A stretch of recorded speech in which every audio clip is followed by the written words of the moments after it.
Prospect for prospect trades are rare, he says, but I never count out Trader Jerry. I don't either. You're right.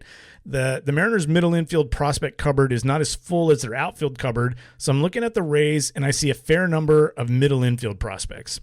What do you think of a Taylor Trammell for Vidal Brujan idea? The Rays do not appear to have as many outfield prospects, so it helps to spread their talent around the field and helps give the Mariners a top-of-the-order and middle infielder.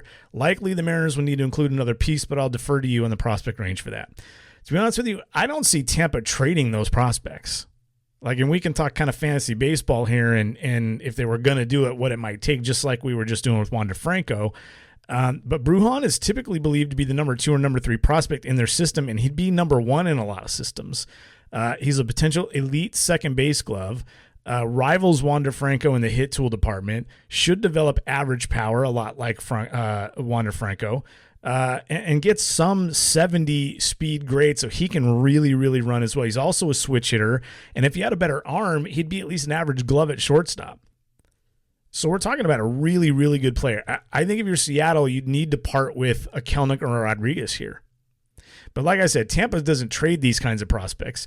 They trade the veterans in front of those prospects and then develop those prospects into good big leaguers. So at some point in the next couple of years, the Tampa Bay Rays could roll out an infield of whoever the heck they feel like at first base, Brujan at second, Wander Franco at short, and Willy Adames at third.